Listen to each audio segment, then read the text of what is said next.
a banner about Jesus coming soon. And on it says, Jesus is coming soon. And people put them up in their windows. And I remember driving through those villages and seeing all these day-glow signs in their windows, Jesus is coming soon.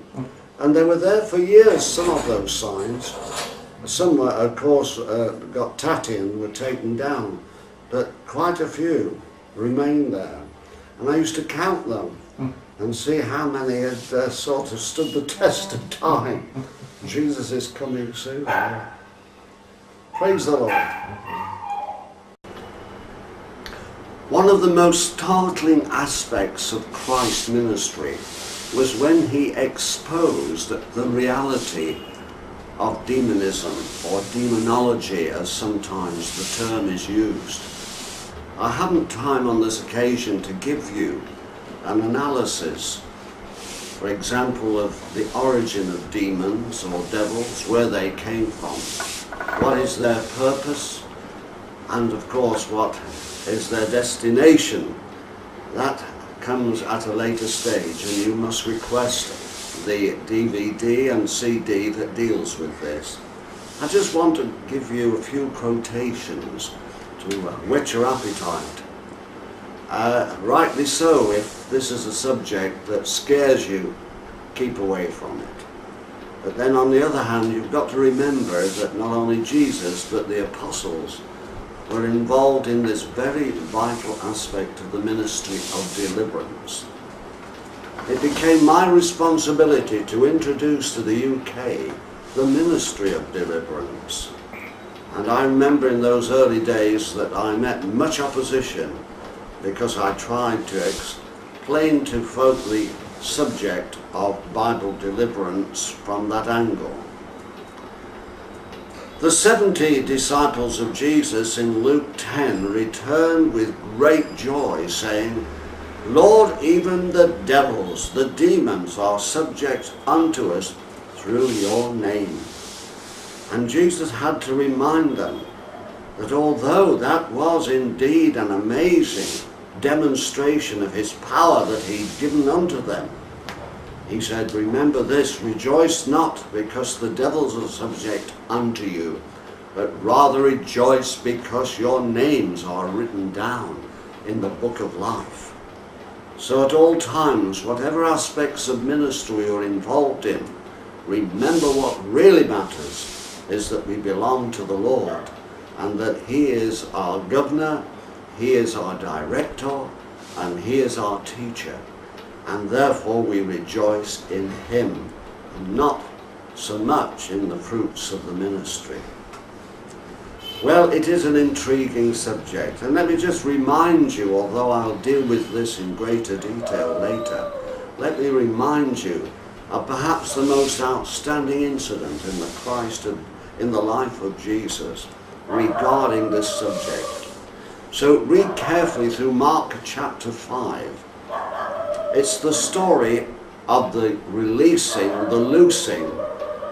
It's the story of the deliverance of the character that is called in Mark 5, Legion of Gadera. I would remind you that the word legion is a Roman classification, and it designates its number to the number of Roman soldiers in an average legion. That is between 4,000 and 5,000 soldiers. That's an intriguing subject when you talk about the legionnaires and how they operated and where they operate. They had a great influence in Bible lands in the days of Jesus. For example, Capernaum was the northern headquarters of perhaps one of the best well-known legions. One of the other legions was settled, that's the infamous 10th Legion, in Jerusalem at the time of the crucifixion of Jesus.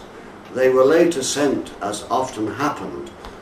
You're in activity at one time, and then you're sent to the far reaches of the empire to relax and get over your experiences of battle and war. You know, there's so much I could share about that, but we'll have to wait for another time. Right, let's deal with Legion of Gadera very briefly and then some personal experiences. Legion of Gadera had at one time been an average fella. He got himself into a state where he became possessed. Possession comes by degrees, and the spirits that come are, of course, the spirits of the Nephilim. That's those that were dislodged during the Great Flood.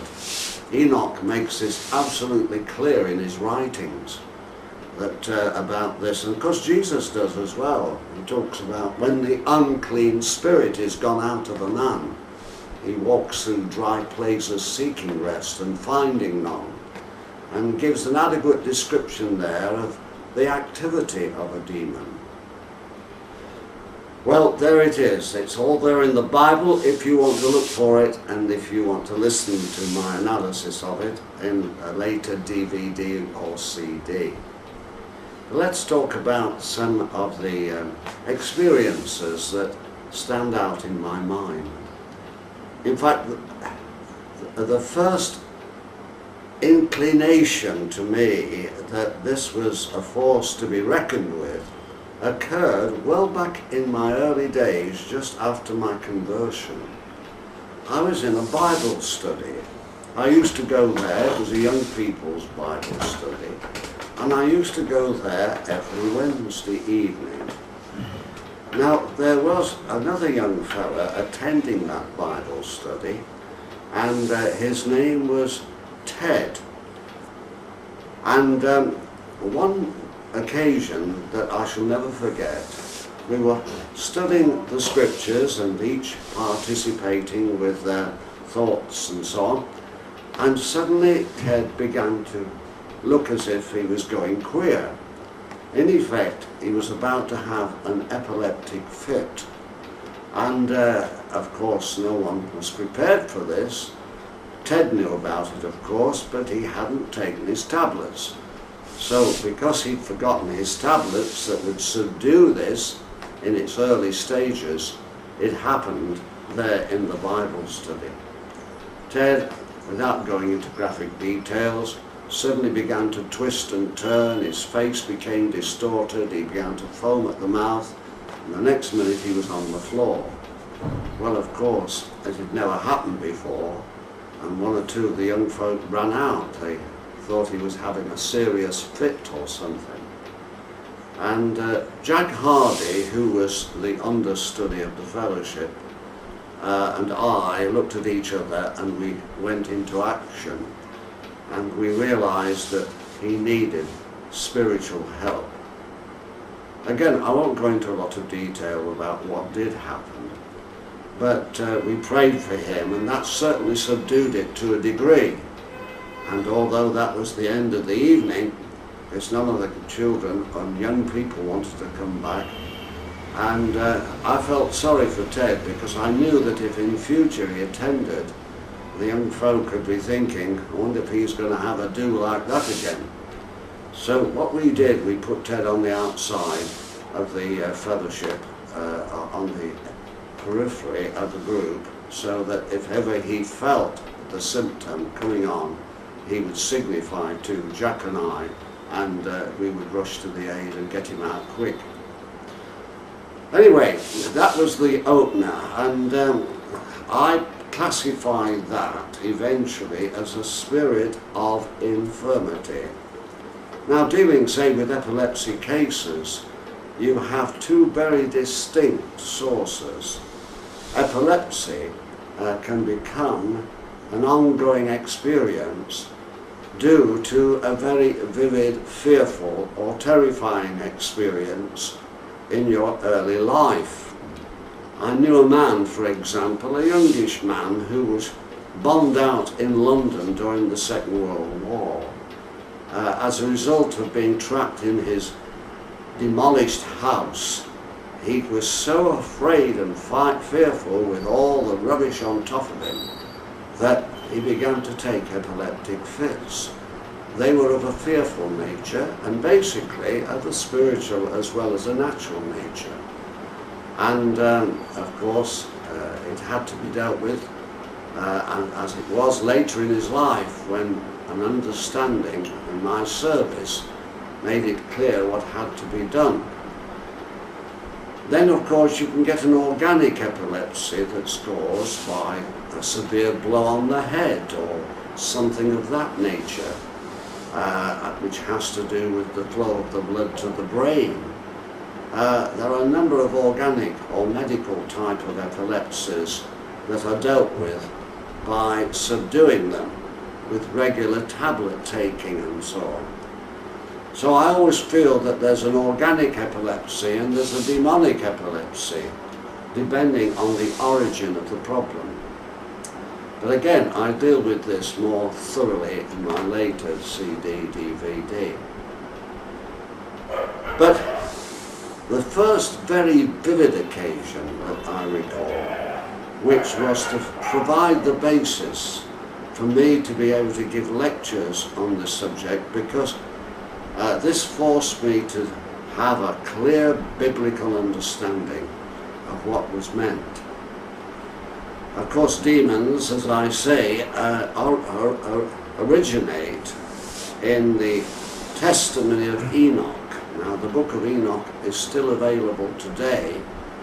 There are 2 or 3 classifications of it, or interpretations, but I like the Charles, he was the interpreter, the analysis maker of it, Charles' book, and it's simply called the Book of Enoch. And he explains all about the origins of demons. And what had happened was, I was invited by an Indian family, an Indian Christian family I might state, to go and pray for a daughter. She would be in her late teens, and she was going berserk, as we might say simply in English language. Every now and again she became totally uncontrollable. It would happen quite suddenly, although there were early signs that it was about to take place. Anyway, they asked me to go and pray for this girl. And I went, knowledgeable of what had happened in the Bible study, and knowledgeable of my study from that time onwards. And I remember very distinctly going to visit this Indian family. They hadn't been long come from India and emigrated to Britain. And I went in, and there sat this girl reading a magazine. And my first inclination was to think, oh, she seems normal enough to me. Perhaps it's just a case of epilepsy or something. And I sat there talking to the family. They brought me a cup of tea, and we were talking, and I said, what's the problem with your daughter? She seems quite normal. So they said, well, every now and again she has this outburst. It's a shocking outburst. And I said, well, that's the best thing really, is for me to be here when that happens, so that I can deal with it and make an analysis of it. So I stopped talking there, and then suddenly the father said, oh, she's starting, it's going to happen. And I said, good. And they said, well, when she does it won't be so good by the time she starts throwing herself about, because she can fly like a rocket from one side of the room to the other, as if she's airborne, and she'll smash herself into anything that's in the way. Incidentally, I had a case which comes to mind in Gibraltar of a young fellow that was demon possessed, but he was under control in a mental home, but 2 strong nurses brought him to me, and I heard how he could walk down a street in Gibraltar, suddenly take a flying run and leap and just dive through a shop window. He would also do this to a car on the road. The car could be moving, and he would run up to the car, stand in front of it, and then dive through the windscreen. And that seemed to be what the demon was doing. Demons can drive children to water and drown them, and I'll quote in my DVD an occasion of that nature in Welwyn Garden City in Hertfordshire. But on this occasion, this young woman began to show signs. And I thought, I wonder how this will develop. And the first thing she did was throw the magazine up in the air. And then she began to shake all over. And her eyes were set on me, because I was the one that was coming to do the exorcism, and the demons inside her knew what it was all about. And she began to scream out and say, "I'm not coming out," and then, "We're not coming out," as if I'd questioned the demons in the first place, but I hadn't said anything at all.